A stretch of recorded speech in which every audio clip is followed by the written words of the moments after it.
Good evening, and welcome to Satan's Trilogy.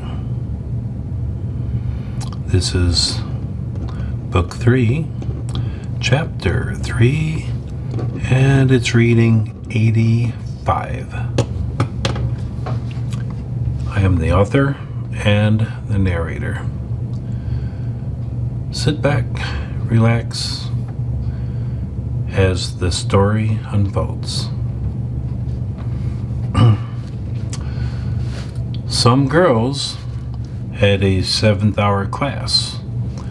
About a third of the girls went to a study hall to wait out the final hour, and nearly all the seniors chose to leave the school and return back at the end of 7th hour. Esther and Day walked out the side entrance to the students' parking lot and drove home. Esther had considered wearing a skirt and sweater to the pasta dinner, but now she is reconsidering. Day said, "I need your help. What should I wear? A dress or slacks or maybe a skirt?" Esther was looking at some clothes in her closet with Day by her side. "Esther," said Day, "why don't you wear a dress?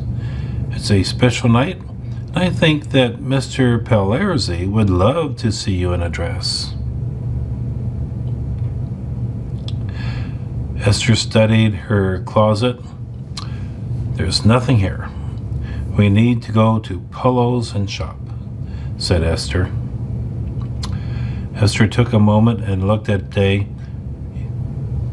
"You look fantastic. Are you happy with what you are wearing?" "I am, unless I find something I love even more at Polo's," said Day. Esther grabbed a pair of lace-up boots that she absolutely loved.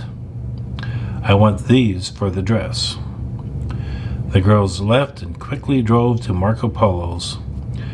Esther had phoned Marco along the way and asked him to please have everything in her dress size available for viewing when she arrived. She explained the time crunch to him. Marco was more than willing to satisfy Esther's request. Once they reached the shopping mall, the girls quickly went into the store and found Marco standing alongside his secretary, Janet. Marco gave Esther an enthusiastic hug and said, "This must be your sister."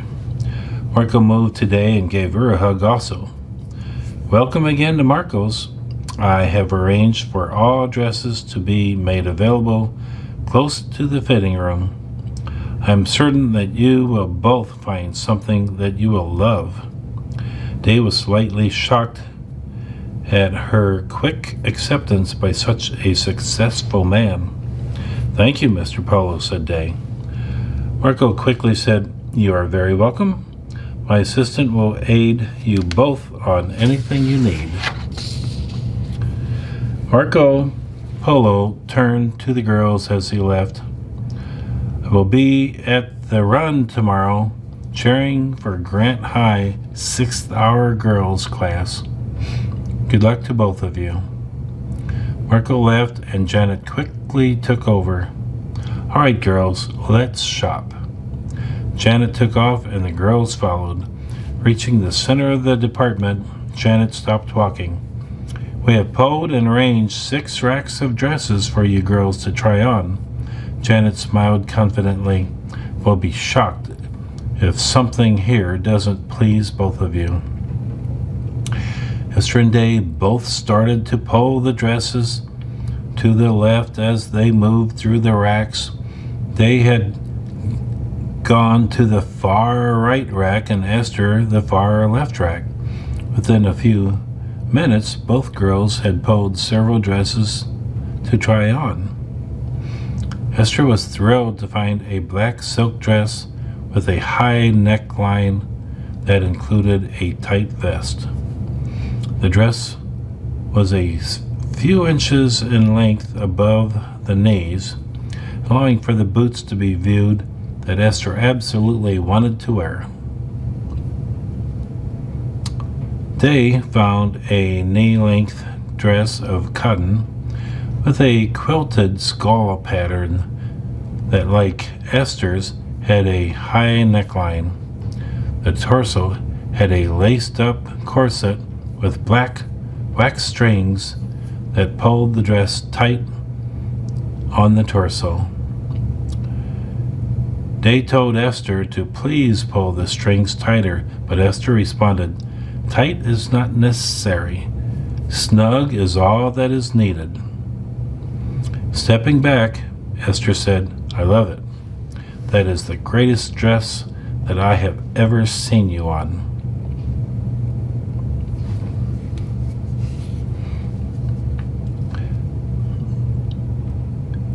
Day looked into a full-length position to her right side and smiled.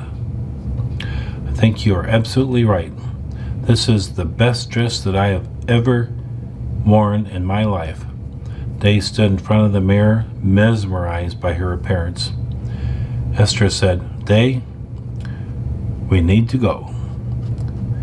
Day was smiling and then quickly responded as if from a trance, "Oh yes, we need to hurry up." Janet was close by. "Are you girls ready to check out?" Esther smiled at Janet. "I want to pick up just a few more items. I noticed on the way in the Gothic wig selection. I think I should pick up a few wigs for the evening's event." Janet smiled and said, "Follow me." Having led the girls to a long display of wigs on mannequins, Janet stood back and said, "We have a large selection and they are all black." Esther didn't need to think for long. She knew what she wanted and so quickly told the sales assistant which three she had decided to take, and that ended the shopping.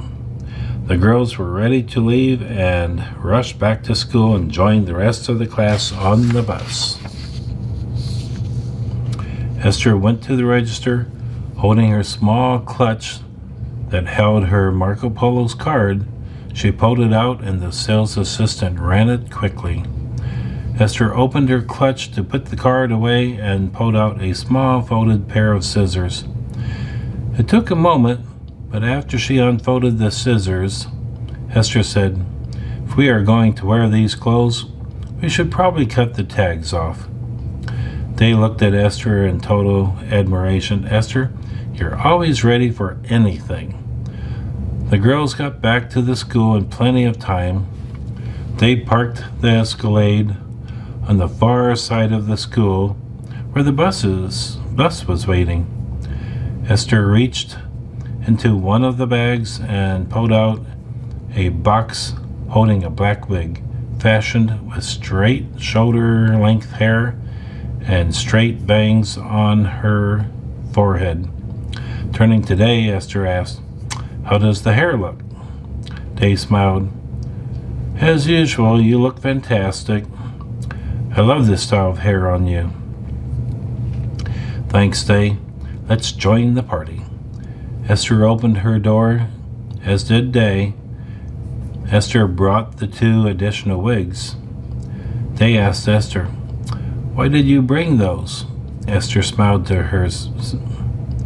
"I just have a feeling that they might come in handy." They reached the bus and found Ms. Strong was standing outside the bus entrance. She was wearing a black lacy funeral dress with a slight plunge in front that showed just a bit of cleavage.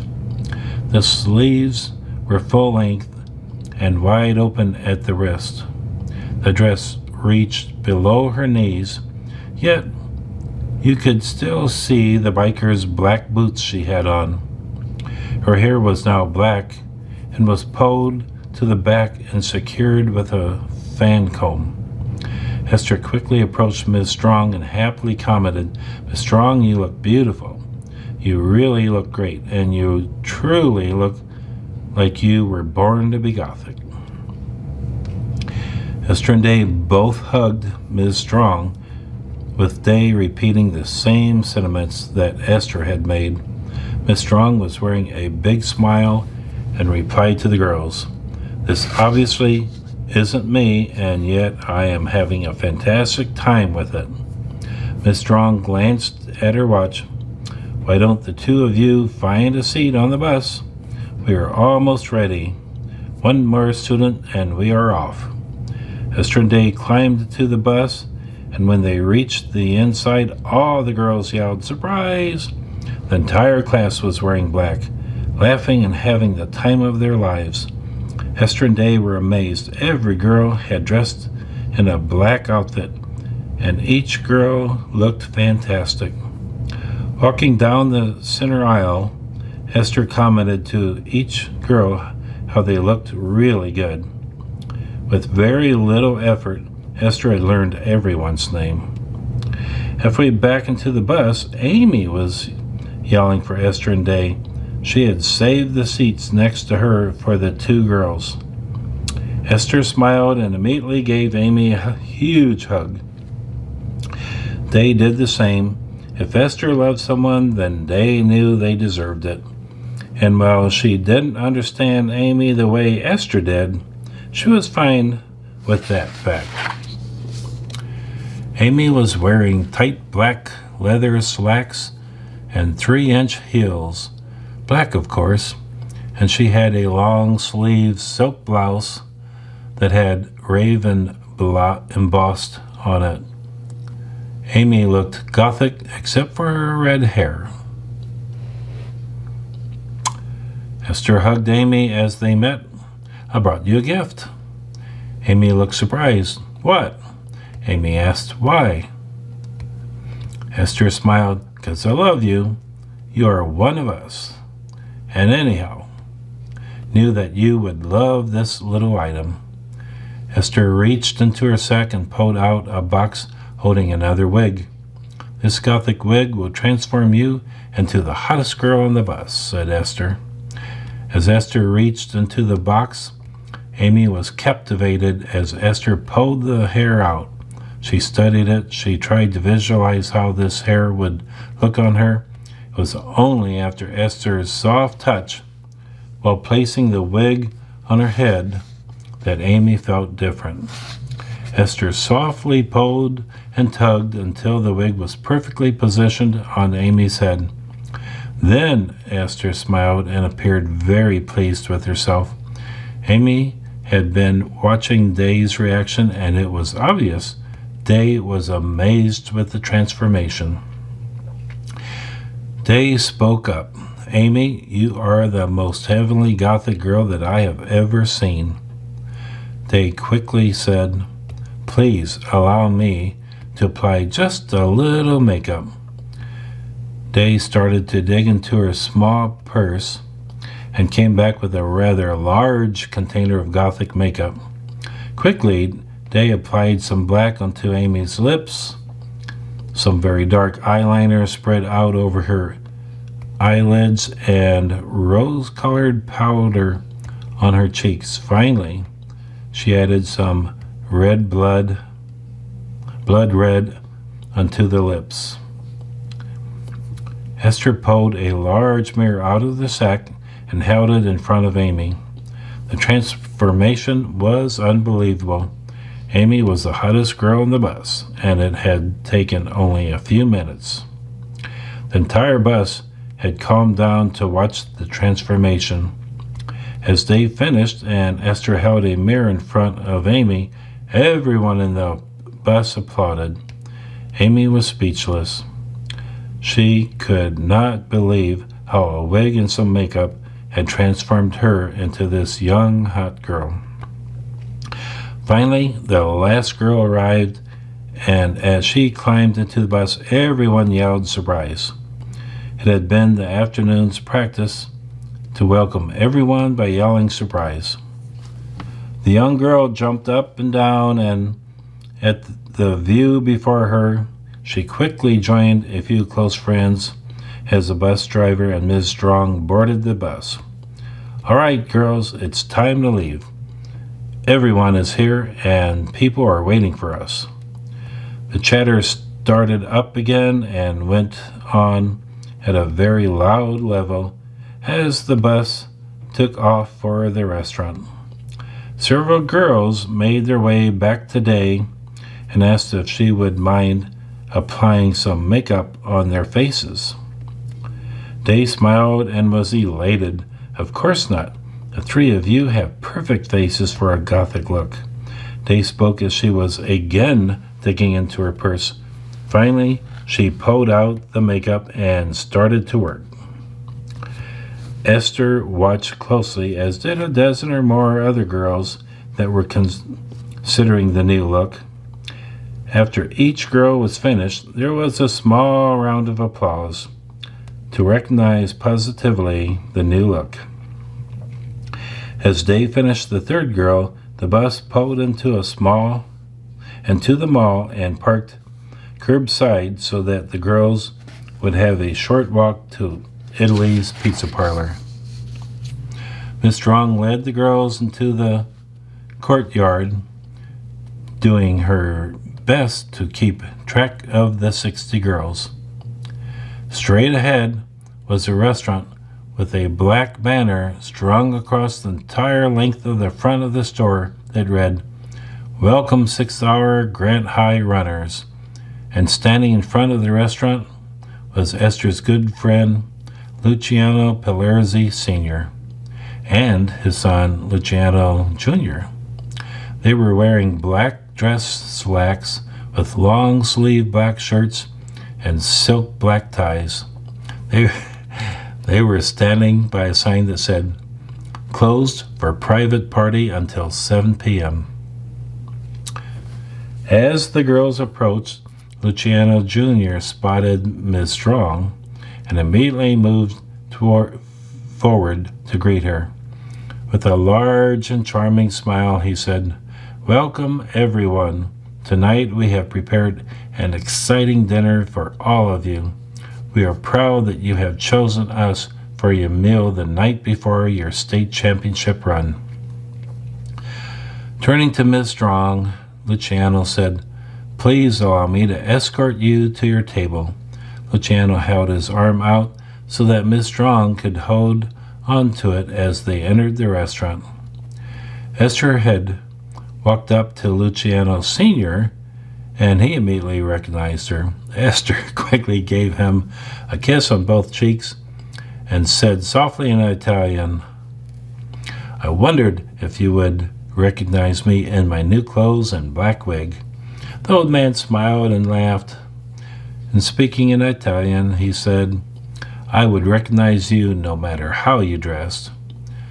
Recognizing Day standing just beside Esther, Luciano said, "Day, it is wonderful to see you again." Day blushed just slightly. She didn't expect the old man to remember her, least of all her name. "I am very excited to be here, and thank you so much for remembering me." Luciana acted a bit surprised. "How could I not remember my two favorite young ladies? Allow me to escort the both of you inside." "It is so wonderful having the two of you here along with your classmates." Mr. Pelerzi held out both arms and the girls quickly latched on. Even at his age, Mr. Pelerzi was very handsome, and the girls were pleased to be by his side. He made a handsome escort. Entering the restaurant, the Pelerzis had arranged the interior and placed 2 long rows of tables running nearly half the length of the restaurant.